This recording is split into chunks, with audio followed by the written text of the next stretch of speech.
Hello, everybody. David Shuster here. Things have gotten so bad politically for Donald Trump that even conservative media channels are now piling on the president with snark and ridicule. And Trump seems to be getting tripped up.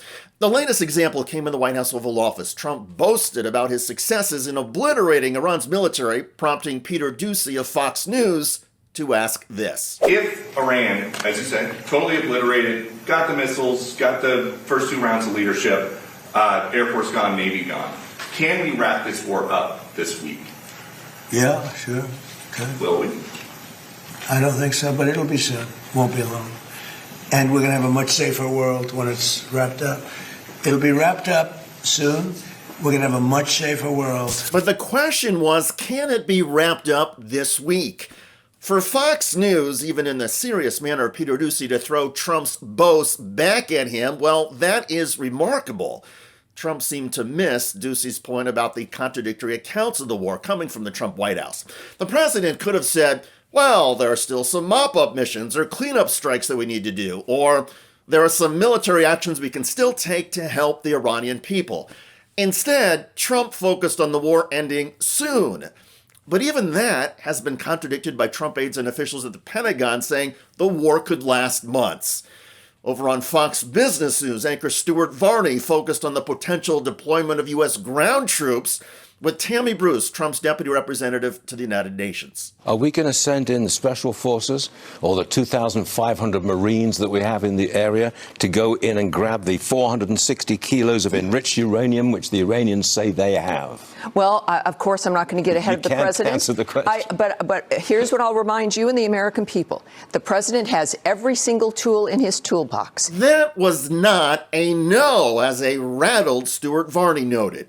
So the possibility of Trump sending in ground troops to Iran is on the table. It could be that Trump, for strategic reasons, doesn't want to publicly rule it out, but there was no such explanation from Bruce to the puzzlement of the Fox Business host. Over on the even more conservative and fringe network Real America's Voice, the Trump cheerleaders have been melting down over Trump claiming that MAGA world means supporting him and supporting the Iran war. Several high-profile MAGA activists are against the war. I sort of wish that our president would let MAGA have the conversation it's having right now without alienating anybody, because I just don't want to lose any votes in midterms, and we need it so badly. And MAGA's taking a long look at itself in the mirror, trying to decide what they are. MAGA happened during the Tea Party. And that was the formation of what today we call MAGA, or the America First movement.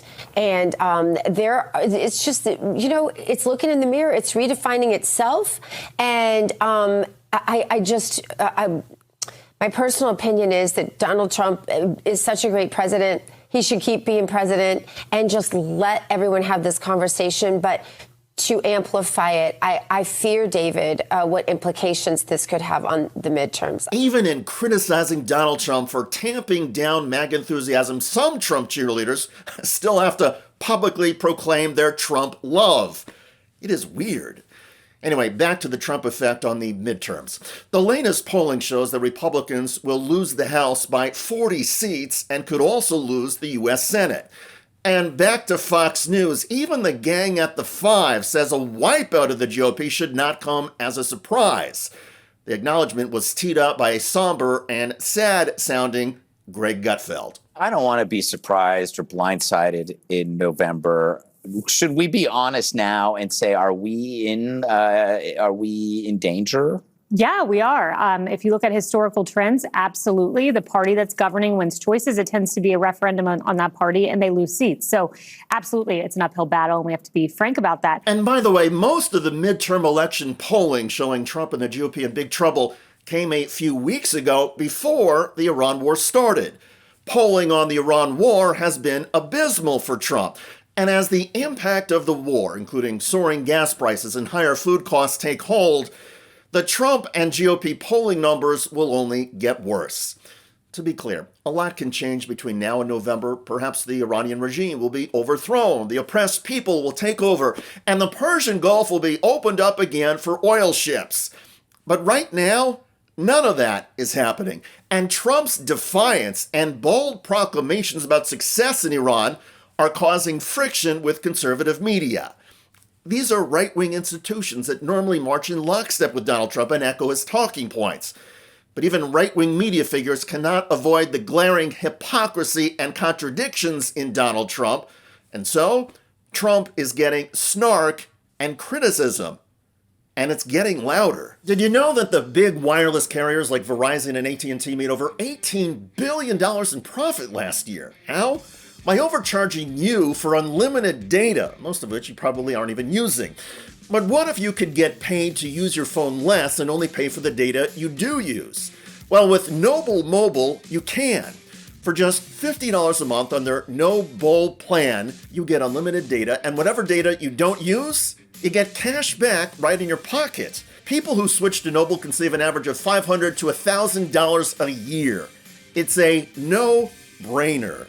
And by switching to Noble, you're directly supporting TYT and our mission of bringing you honest, independent news.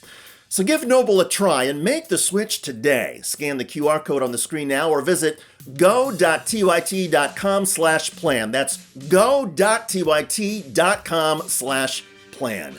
By the way, motorists are now showing their frustrations with Donald Trump at the gas pump. They are showing up now at gas stations by the thousands, stickers of Donald Trump saying, "I did that," as drivers see the prices spin and skyrocket.